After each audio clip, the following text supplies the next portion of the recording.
Chapter 11, exercise 11.6, question number 5 and 6 kana solution. Question number 5, a random variable x has binomial distribution with n equal to 25 and p equal to 0.8. Then standard deviation of x is n equal to 25 மற்றும் p equal to 0.8 என்று உள்ள இருஉறுப்பு பரவல் கொண்ட சமவாய்ப்பு மாறி x இருக்குன்னா அதோட x இன் திட்ட விலக்கத்தின் மதிப்பு என்ன, திட்ட விலக்கம் ஸ்டாண்டர்ட் டிவியேஷனோட மதிப்பு என்ன அப்படின்னு சொல்லி கேட்டிருக்காங்க. இது வந்து பைனாமியல் டிஸ்ட்ரிபியூஷன் அப்படிங்கிறதும் கொடுத்துருக்காங்க. பைனாமியல் டிஸ்ட்ரிபியூஷனை பொறுத்த வரைக்கும் திட்ட விலக்கத்துக்கு என்ன ஃபார்முலா, வேரியன்ஸுக்கு நமக்கு ஃபார்முலா தெரியும், என்பிக்யூன்னு நமக்கு தெரியும். அப்போ திட்ட விலக்கத்துக்கு என்ன ஃபார்முலா, ரூட் என்பிக்யூ. அப்போ திட்ட விலக்கம் ஸ்டாண்டர்ட் டிவியேஷன் அப்படிங்கிறது என்னன்னா ரூட் ஆஃப் என்பிக்யூ. இதுதான் நமக்கு தேவையானது. இப்போ கொடுத்துருக்கிறது என்னென்ன கொடுத்துருக்காங்கன்னா என்னோட வேல்யூ 25 கொடுத்துருக்காங்க, பியோட வேல்யூ 0.8 கொடுத்துருக்காங்க. கியூவோட வேல்யூ எப்படி கண்டுபிடிக்கிறது, கியூங்கிறது என்னன்னா 1 மைனஸ் பி, 1 மைனஸ் 0.8, 1ல் 0.8 போயிட்டுனா எவ்வளவு 0.2, இதுதான் வந்து கியூவோட வேல்யூ. இப்போ இதில் அப்படியே எடுத்து சப்ஸ்டிட் பண்ண வேண்டியதுதான். ரூட் ஆஃப் என்னங்கிறது 25 இன்ட்டு பிங்கிறது 0.8, கியூங்கிறது 0.2. இப்போ ரூட்டுக்குள்ளார என்ன கிடைக்கும் நமக்கு 25 இன்ட்டு 0.8ஐயும் 0.2ஐயும் மல்டிப்ளை பண்ணால் 0.16 கிடைக்கும். அப்படியே ஸ்கொயர் ரூட் எடுப்போம். ஸ்கொயர் ரூட் எடுத்தால் 25க்கு 5, 0.16க்கு 0.4, 4 4s are 16, 2 டெசிமல் பிளேஸ். இப்போ 5 4s are 20, 1 டெசிமல் பிளேஸ்னா 2.0 அப்படின்னு கிடைக்குது.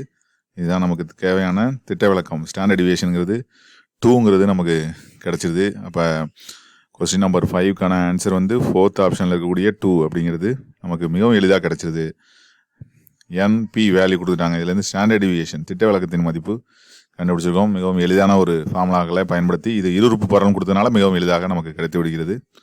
அடுத்தது இதிலேயே நம்ம கொஸ்டின் நம்பர் 6 பார்ப்போம். Question number 6, x represent the difference between the number of heads and the number of tails obtained when a coin is tossed n times. n முறை சுண்டப்படும் ஒரு நாணயத்தினால் பெறப்படும் தலை மற்றும் பூக்களின் எண்ணிக்கை வேறுபாடை வந்து எக்ஸ்ன்னு வச்சுக்கிறோம். அப்படின்னா பாசிபிள் வேல்யூ ஆஃப் எக்ஸ், எக்ஸின் சாத்தியமான மதிப்புகள்லாம் எதை ஒத்து வரும், இந்த 4 ஆப்ஷனில் எதை வந்து இந்த எக்ஸின் சாத்தியமான மதிப்புகள், அதாவது வித்தியாசம் தலைகளுக்கும் பூக்களுக்கும் ஹெட்டுக்கும் டெய்லுக்கும் உள்ள வித்தியாசம் வந்து தான் எக்ஸ்ன்னு சொல்லியிருக்காங்க. அது இதில் எதை ஒத்து வரும் அப்படின்னு சொல்லி நம்ம கண்டுபிடிக்கணும். 3 காயின் டாஸ் பண்ணுறோம் அப்படின்னா கிடைக்கக்கூடியது என்ன, 3மே டெய்லாக இருக்கலாம், அப்புறம் 2 டெய்லு ஒரு ஹெட் இருக்கலாம், டிஹெச்டி ஹெச்டிடி அப்படின்னு வரலாம், அப்புறம் 2 ஹெட்டு ஒரு டெய்ல் இருக்கலாம், ஹெச்டிஹெச்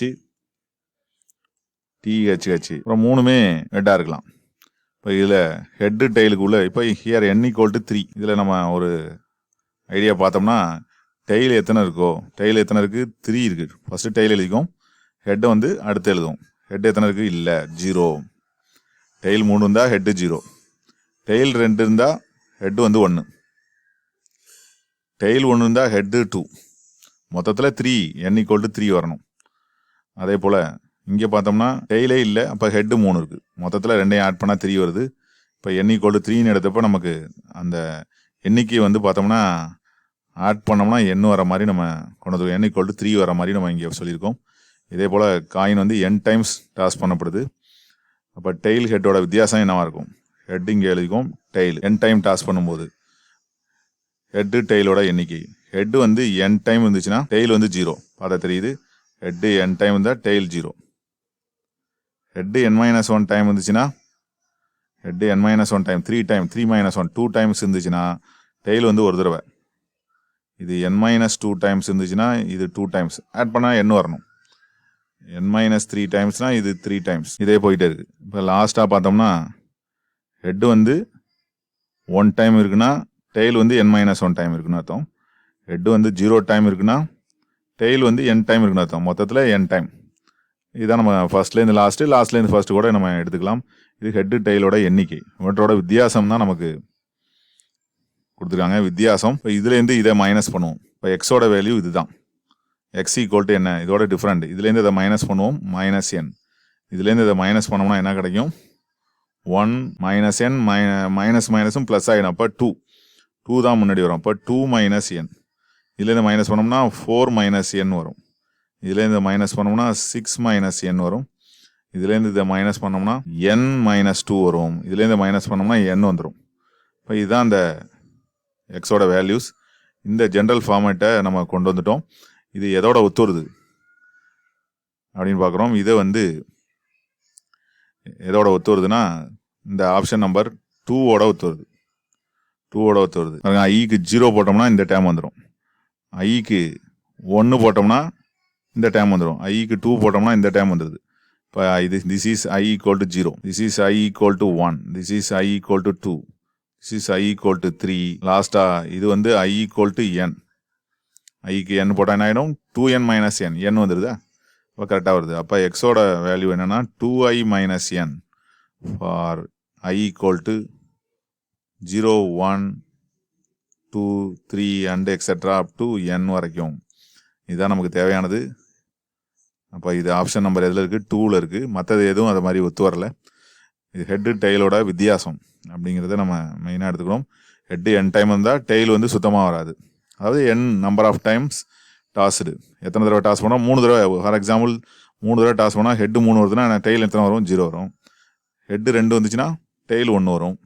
ஹெட்டு 1 வந்துச்சுன்னா டெய்ல் 2 டைம்ஸ் வரும். ஹெட்டே வரலைன்னா டெய்ல் 3 தடவை வந்துடும். அதுதான் இந்த பார்த்துருக்கோம். அப்போ டிஃப்ரென்ஸ் வந்து இதுலேருந்து இதை மைனஸ் பண்ணுறோம்.